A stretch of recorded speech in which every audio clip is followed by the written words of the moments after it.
Assalamualaikum warahmatullahi wabarakatuh. Baiklah, kami dari kelompok 10 ingin memaparkan hasil makalah kami. Baiklah, di makalah kami itu ada 4 poin pembahasan.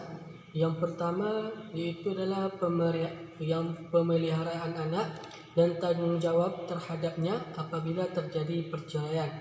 Yang kedua, hukum Islam dan undang-undang perlindungan anak. Yang ketiga, kekerasan terhadap anak dan sanksinya. Yang keempat, anak angkat dan permasalahannya.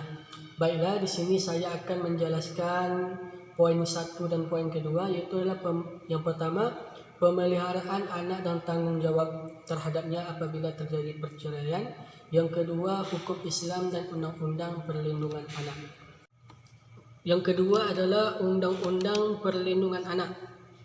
Dalam ketentuan pasal 4 sampai dengan pasal 18 Undang-Undang nomor 35 tahun 2014 tentang perubahan atas Undang-Undang nomor 23 tahun 2002 tentang perlindungan anak. Maka hak-hak anak menurut undang-undang ini adalah sebagai berikut.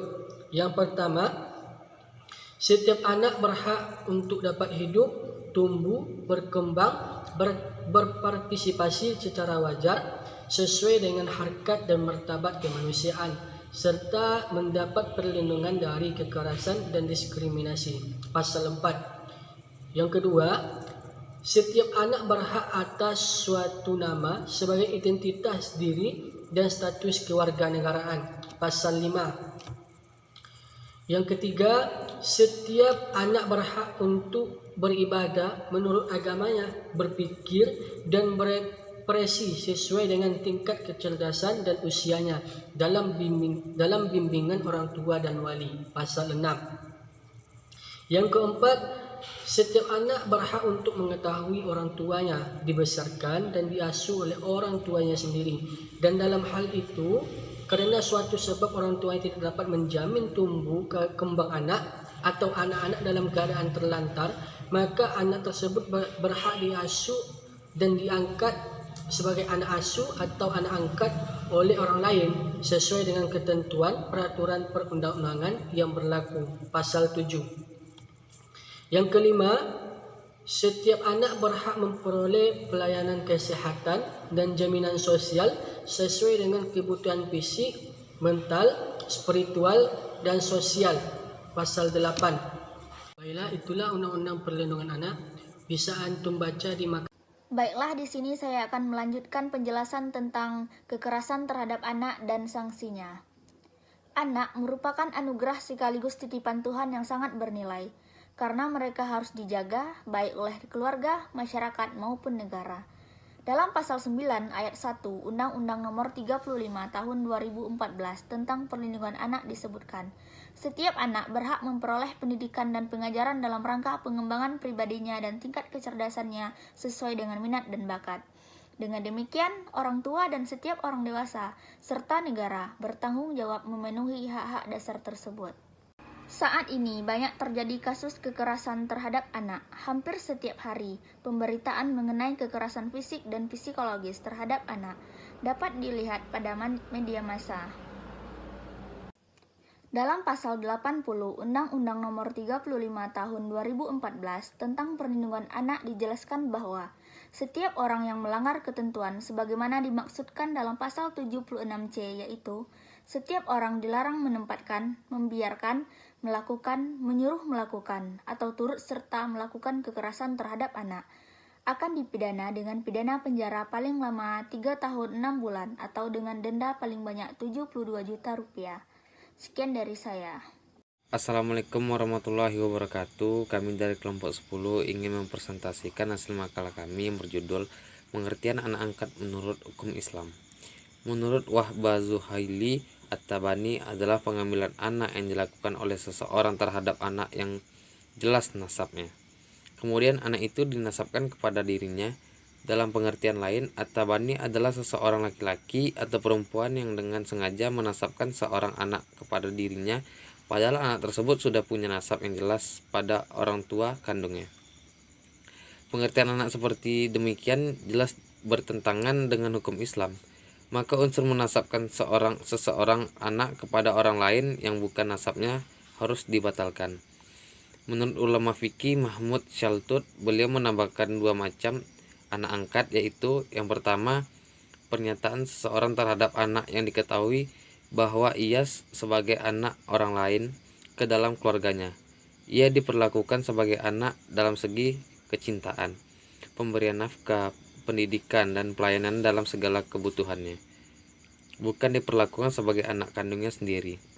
Dan yang kedua, pengertian yang dipahami dari perkataan At-Tabani mengangkat anak secara mutlak.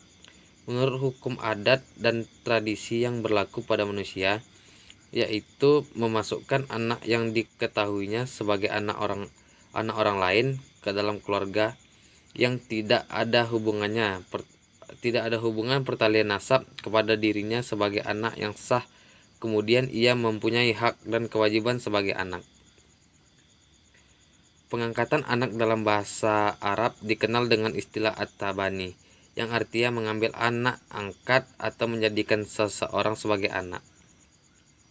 Pengangkatan anak dalam pengertian ini berakibat hukum pada putusnya hubungan nasab antara anak angkat dengan orang tua kandungnya. Status anak angkat sama dengan status anak kandung, dan anak angkat dipanggil dengan nama ayah angkatnya, serta berhak mewarisi. Pada hakikatnya, Islam mendukung adanya usaha perlindungan terhadap anak yang salah satu cara dengan melakukan pengangkatan anak. Adapun pengangkatan anak yang diperbolehkan dalam Islam tentu saja memiliki arti mengangkat anak semata-mata karena hanya ingin membantu dalam hal mensejahterakan anak tersebut dan juga memberikan perlindungan tanpa menjadikan sebagai anak kandung. Para imam meriwayatkan dari Ibnu Umar yang telah mengatakan bahwa dahulu tidak sesekali kami memanggil Zaid bin Haritsah melainkan Zaid bin Muhammad, hingga turun firman-Nya surah Al-Ahzab ayat 4 dan 5 yang artinya, ayat 4 artinya, Allah sesekali tidak menjadikan bagi seseorang dua buah hati dalam rongganya, dan dia tidak menjadikan istri-istrimu yang kamu zihar itu sebagai ibumu, dan dia tidak menjadikan anak-anak angkatmu sebagai anak kandungmu, dan demikian itu hanyalah perkataanmu di mulutmu saja. Dan Allah mengatakan sebenarnya, dan dia menunjukkan jalan yang benar. Arti ayat kelima, panggillah mereka anak angkat itu dengan memakai nama bapak-bapak mereka, itulah yang lebih adil pada sisi Allah. Dan jika kamu tidak mengetahui bapak mereka, maka panggillah mereka sebagai saudara-saudaramu seagama dan maulamu. Dan tidak ada dosa atasmu terhadap apa yang kamu khilaf padanya, tetapi yang ada dosanya apa yang disengaja oleh hatimu, dan adalah Allah Maha Pengampun lagi Maha Penyayang. Dasar hukum pengangkatan anak menurut hukum Islam. Sejak zaman dahulu, masyarakat Indonesia telah melakukan pengangkatan anak dengan cara dan motivasi yang berbeda-beda sesuai dengan sistem hukum adat dan perasaan hukum yang hidup serta berkembang di daerah yang bersangkutan. Pengangkatan anak semakin kuat dipandang dari sisi kepentingan yang terbaik si anak, sebagai sarana untuk meningkatkan kesejahteraan anak, seperti ingin mempunyai anak karena tidak mempunyai anak kandung. Tetapi di dalam pengangkatan anak, sisi kepentingan calon anak angkatlah yang utamanya harus menjadi pertimbangan nilai putusan atau penetapan pengadilan. Bagi pengangkatan anak adalah bersifat konstitutif. Hubungan nasab anak angkat dengan orang tua kandungnya tidak terputus oleh lembaga pengangkatan anak, dan orang tua kandung tetap memiliki hak untuk menjalankan hak dan kewajiban sebagai orang tua kandung. Oleh karena itu, orang tua angkat wajib memberitahukan kepada anak angkatnya mengenai asal-usul dan orang tua kandungnya. dilakukan dengan memperlihatkan kesiapan anak yang bersangkutan. Tujuan pengangkatan anak menurut hukum Islam yaitu menyelamatkan anak tersebut dari kejamnya dunia, melindungi dan memberikan pendidikan yang layak. Hikmah yang tergantung dalam adopsi ini bersumber pada pahala yang besar, karena mengadopsi anak yang dipungut berarti menghidupkan jiwa yang masih suci, belum terkena dosa kecuali hanya sedikit, dan melarang pengangkatan anak dengan tujuan tercela, dan mengharamkan menyamakan status anak tersebut seperti anak kandung.